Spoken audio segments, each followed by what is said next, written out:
Et bonjour tout le monde, hello à toutes, hello à tous, bienvenue, ici Anaïs pour la première histoire de magie. Je vous en ai parlé lors de ma vidéo il y a quelques jours, je vous ai dit j'ai envie de venir vous raconter quelques-unes de mes histoires magiques, de celles qui sont arrivées dans ma vie, des magnifiques manifestations, de ces choses qui arrivent, on ne sait pas trop comment. Et j'avais envie de commencer aujourd'hui en cette veille de Noël. Donc la première histoire magique que j'ai envie de vous raconter, j'ai hésité à commencer dans l'enfance, mais je me suis dit non, je vais commencer à partir de mes 18 ans. Donc la toute première histoire magique que je vais vous raconter, c'est l'histoire d'une jeune fille. C'est l'histoire d'une jeune fille qui avait un énorme potentiel, mais qui n'en avait aucune conscience. C'est l'histoire d'une jeune fille qui avait 17 ans, qui était en train de passer son bac et qui n'était pas très intéressée par les études, qui n'était pas très intéressée par le programme du bac et qui avait de grandes capacités, mais que tout le monde voyait renier et délaisser complètement ses capacités et ne rien faire pendant toute l'année. Je me souviens qu'une de mes profs, Madame Martin, qui était ma prof de sciences économiques, économie, ma prof d'économie, m'avait dit « Mais Anaïs, tu sais là c'est bientôt les vacances ». Ça devait être d'ailleurs les vacances de Noël. C'est bientôt les vacances, il est temps que tu t'y mettes, il est temps que tu travailles. Et moi j'étais comme, oui bien sûr, je vais travailler, oui. En réalité, je ne savais absolument pas ce que je voulais faire de ma vie. Je ne savais pas ce que je voulais faire de ma vie, je ne savais pas ce qui se passait pour moi après la fin du lycée. J'allais avoir mon bac à la fin de l'année et je ne savais pas ce que je désirais faire après. Donc c'était un peu même plus rassurant pour moi de pas faire grand chose pour peut-être ne pas avoir mon bac, comme ça je refaisais une terminale et je savais ce que j'allais faire derrière.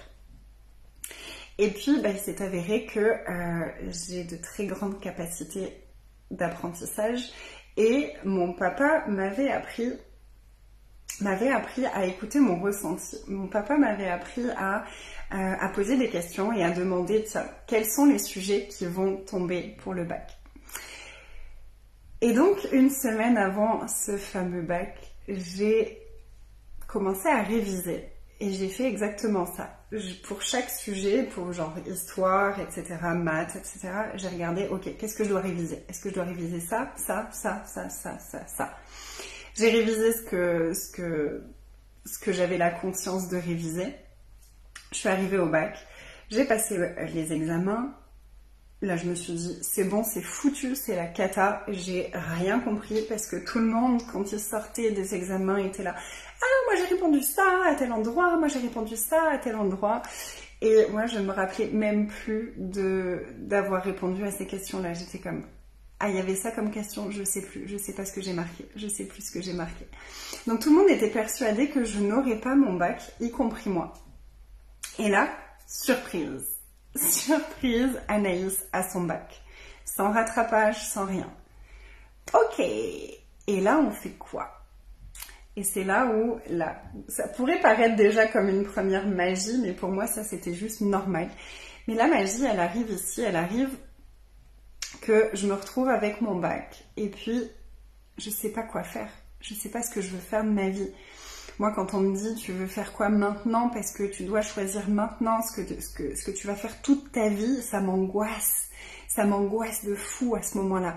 C'est comme non mais moi je peux pas, je vais m'ennuyer, il y a rien qui me semble assez excitant pour que j'ai envie de le faire toute ma vie. Et là, quelqu'un de ma famille me pose la question, me dit « Ok, mais Anaïs, t'as bien un rêve, t'as bien un truc que tu t'es dit un jour, oh mais ça, j'adorerais faire ça. » Et à ce moment-là, ce qui m'est remonté, c'est une conversation que j'avais eue avec une amie quelques années avant. Je lui avais dit « J'adorerais être directrice d'hôtel. » Parce que si je suis directrice d'hôtel, j'aurai beaucoup d'argent et si j'ai beaucoup d'argent, je vais pouvoir créer des orphelinats et contribuer pour les enfants et tout ça dans le monde. C'était vraiment quelque chose qui me tenait à cœur. Et je me suis pas du tout dit je vais aller travailler avec les enfants ou je vais aller travailler dans le social. Je me suis dit, et ce qui est sorti de ma bouche, c'est bah oui, directrice d'hôtel.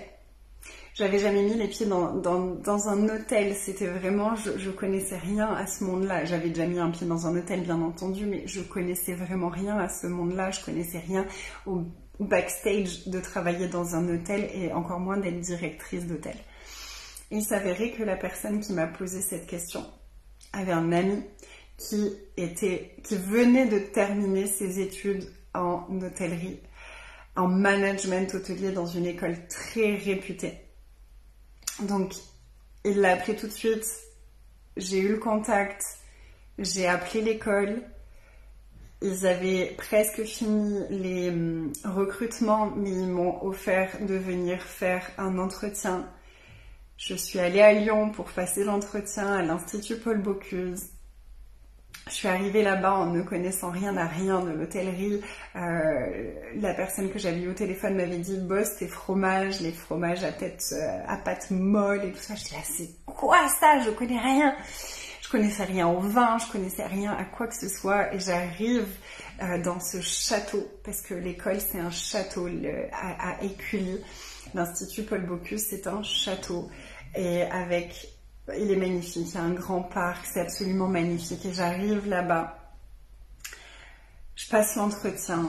À un moment, la dame me dit « Ok, on va passer à l'entretien en anglais, parce que c'est une école internationale. » Et moi, je la regarde et je lui dis « Alors par contre, je vais être totalement honnête, je ne parle pas un mot d'anglais. » Et elle me dit « D'accord, et qu'est-ce que vous pouvez mettre en place par rapport à ça ?» Ben, je peux lire des livres tout l'été en anglais, puis écouter des séries en anglais pour m'améliorer, pour perfectionner, mais ça sert à rien de me faire passer l'entretien parce que mon niveau est scolaire bas. Je parlais très très très mal anglais à ce moment-là. Et maintenant, je suis bilingue.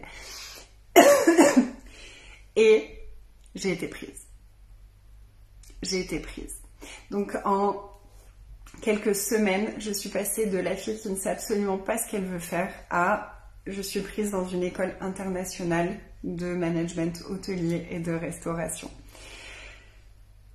J'ai fait un prêt pour aller dans cette école. J'étais aussi prise dans une école publique et j'ai choisi d'aller dans cette école privée. Il y avait vraiment un appel à l'intérieur de moi de quelque chose de différent, de changer complètement, de sortir de la strate dans laquelle j'avais grandi. J'avais vraiment cette énergie de je veux une vie différente, je veux quelque chose de plus grand que tout ce que je pourrais imaginer. J'avais vraiment envie d'un endroit qui soutienne mes rêves les plus fous. Moi j'ai grandi auprès de personnes qui ont eu tendance à me casser à chaque fois que j'avais des grands rêves parce que ça leur faisait peur, parce qu'ils voyaient pas comment c'était possible. Donc là, j'avais vraiment envie d'aller dans un environnement qui allait soutenir mes grandes visions. Et quelques années après, je me suis dit, mais c'est bizarre ce choix que j'ai fait d'aller en hôtellerie parce que je m'en sers absolument plus. Mais c'est le choix tellement parfait par rapport à ce que j'ai choisi par la suite. Ça a été tellement les leçons parfaites pour qui je suis aujourd'hui. Ça m'a permis de voir l'envers du décor du luxe. J'ai travaillé notamment à l'hôtel de Crillon. J'ai travaillé dans des grands hôtels en Corse. J'ai travaillé dans des grands hôtels au Maroc. Ça m'a permis de voyager, ça m'a permis de découvrir l'envers du décor du luxe, ça m'a permis de développer une capacité de faire attention aux détails qui est assez incroyable. Ça m'a permis de parler anglais, ce qui est vraiment extraordinaire parce que la plupart de mes coachs sont américaines ou canadiennes et parlent anglais. Ça m'a permis aussi de faire vraiment remonter en moi tous mes points de vue par rapport à l'argent, toutes les visions que je pouvais avoir par rapport aux personnes qui ont de l'argent, à qui sont les gens qui ont de l'argent, à leur comportement, etc. J'avais énormément de points de vue sur les gens qui ont de l'argent. Et d'être dans cette école internationale qui coûtait relativement cher, qui était relativement une école assez d'élite, on va dire. C'est une des écoles les plus réputées au monde. et d'être avec d'autres personnes. Tous les jeunes avec qui j'étais venaient de familles très aisées. Il y en avait certains, c'était papa, il a un hôtel et je vais être directeur de l'hôtel derrière lui. Donc c'était vraiment un autre niveau social. Puis une des choses qui est hyper difficile, c'est quand on vient d'un niveau social, de s'autoriser à changer sa vision de soi pour adopter une nouvelle vision de soi qui matche avec un autre rang social.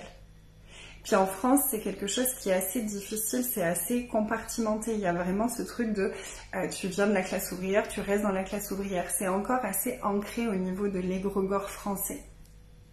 Mais moi, avec ça, ça a été, je me suis pris un scud énergétique de vas-y, change, adapte-toi à cette nouvelle classe sociale. Puis ça a été hyper compliqué, hyper intense parce que vraiment je me sentais toute petite à côté d'eux. Ça m'a demandé vraiment un grand travail déjà à ce moment-là de changer ma vision de moi, de changer ma vision de ma vie, de pas me dévaloriser parce que mes parents avaient moins d'argent, de pas me dévaloriser, de pas me voir comme moins valable que... Ça a été vraiment un grand processus, ça a été un grand cadeau pour ce que je fais maintenant. Et toutes les expériences que j'ai eues avec le luxe en choisissant cette voie-là m'a vraiment contribué pour ma posture de coach aujourd'hui, pour accompagner mes clientes avec leur point de vue sur l'argent et pour moi avoir transformé ma relation à l'argent et à l'abondance. Et la morale magique de cette histoire, c'est que des fois, on n'a pas besoin de savoir, on n'a pas besoin de préparer. Quand quelque chose est fait pour nous, il suffit d'une personne qui nous pose une question, il suffit de se poser une question différente pour que la magie opère. Je ne savais pas ce que je voulais faire. On m'a posé une question et ça a changé le cours de ma vie. Ça m'a permis d'expérimenter des choses que j'aurais jamais expérimentées ailleurs. Et parce que c'était aligné pour moi, parce que c'était vraiment la réponse de mon cœur, de mon être à ce moment-là, toutes les étoiles se sont alignées pour que je puisse choisir ça. Tout le monde trouvait que j'étais complètement folle. Moi, toutes mes amies, elles étaient déjà inscrites à la fac, elles étaient déjà inscrites partout. Et moi, j'arrive comme ça et pouf, en 2 semaines, j'ai une super école, j'ai une nouvelle perspective de carrière. Et voilà, c'était ma première histoire magique, ma première histoire de manifestation magique. J'espère que vous avez aimé, j'espère que ça vous intéresse, dites-moi si ça vous plaît ce format, si vous avez envie que je vous en raconte d'autres. J'en ai noté beaucoup, donc je pourrais faire une petite vidéo. Je suis contente, je suis restée en dessous de 15 minutes, c'est ce que je voulais. J'avais envie de faire des petites capsules de 10, 15, 20 minutes max pour partager une histoire de vie, une histoire de magie, et inspirer de la magie dans le monde en ce moment avec cette période de fête, de préparation de Noël. Je trouve que c'est une belle période pour se rappeler de toute la magie qu'on a déjà créée et de toute la magie qu'il reste encore à créer. Puis pour revenir dans cet espace de confiance, de foi, où on sait que quelque chose de plus grand est toujours disponible pour nous, que l'univers il est là et il attend juste qu'on pose la question, il attend juste qu'on lui demande, il attend juste qu'on ouvre les portes pour nous bénir de toute sa magie. Si tu as aimé et que tu penses que ça peut plaire à des personnes autour de toi, n'hésite pas à les taguer ou à partager cette vidéo. Puis il y aura une vidéo par jour pendant quelques temps avec des petites histoires de manifestations magiques. J'ai très hâte de te raconter la prochaine. Ouais, j'ai très hâte de te raconter toutes ces petites histoires. Et puis, coucou Jessica. Et puis, c'est aussi le moment où je t'annonce qu'il y a toutes mes offres de Noël. J'ai préparé des offres de Noël extraordinaires cette année. On a beaucoup rigolé cette année avec mes clientes qui étaient vraiment dans cette énergie de mettez la mère Noël sexy, mettez la mère Noël sexy toute l'année. Avec Anaïs, c'est Noël toute l'année. Donc il fallait qu'on fasse quelque chose par rapport à ça. Donc quand j'ai fait mon shooting photo, ma merveilleuse photographe est arrivée avec son costume de Mère Noël et on a fait les photos de Mère Noël. Je viens de partager la première et j'ai préparé, voilà, mon cœur me disait prépare des offres spéciales pour Noël. J'avais envie de vous offrir un espace en individuel. J'avais envie de vous offrir des possibilités de travailler en individuel avec moi à un prix plus léger que d'habitude. Ah, donc c'est peut-être l'occasion pour toi de jumper, de venir activer ta magie à mes côtés pendant peut-être 3 mois ou peut-être pendant 1 ou 2 ou 5 séances. Il y a plusieurs offres, il y en a pour tout le monde. Il y a des offres de vraiment coaching, mentorat où on va être pendant 1h30 ensemble à parler. Il y a aussi des séances énergétiques où c'est pendant 30 minutes, tu t'allonges, tu reçois, tu me dis ce que tu désires activer, puis on va activer ensemble ta magie. Il y a le nettoyage énergétique et il y a aussi 2 offres spéciales pour rejoindre l'abonnement mensuel Métamorphose. Une pour rejoindre Métamorphose normale pour 1 an. Tu reçois en cadeau des séances individuelles et le bundle de décembre. Et la nouveauté, c'est l'offre Métamorphose VIP. Métamorphose VIP, c'est l'accès au membership. Donc c'est une rencontre par semaine, tous les mois, une rencontre par semaine, 3 avec moi, 1 avec Émilie, et une séance individuelle par mois pendant 1 an dans l'offre Métamorphose VIP. Et c'est à un prix dinguissime pour le lancement de cette offre VIP. Je suis très excitée par ça.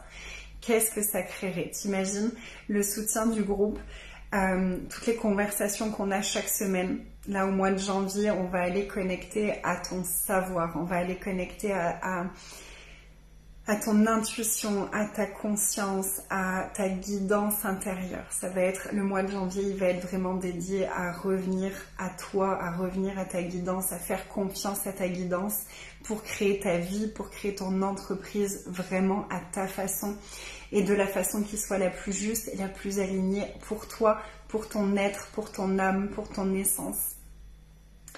Et avoir cet espace en groupe couplé à une séance juste pour toi tous les mois. Qu'est-ce que ça peut créer? J'en reviens pas, je suis tellement excitée de cette possibilité-là. Le nombre de places est limité. Donc si tu sais que c'est pour toi, envoie-moi un message ou inscris-toi tout de suite. Pour ça, il y a le lien direct pour Métamorphose et Métamorphose VIP. Le lien est directement dans l'offre. Je vais les mettre en commentaire. Ils sont dans mes stories. Et pour les séances individuelles, envoie-moi un message privé pour que je t'envoie le lien pour que tu puisses choisir la séance que tu as envie de choisir. Et si cette année, le cadeau, c'était toi? Et si cette année, c'était toi que tu honorais à Noël? Ouh, ça me fait pétiller! Voilà, c'était le lancement des conversations magiques, des histoires magiques de Noël. J'espère que tu as aimé ce format. N'hésite pas à me mettre un petit cœur en commentaire, à partager autour de toi, à inviter des personnes à nous rejoindre pour ces histoires magiques. Et on se retrouve demain pour la 2e histoire magique. Je t'embrasse de tout mon cœur et à très vite.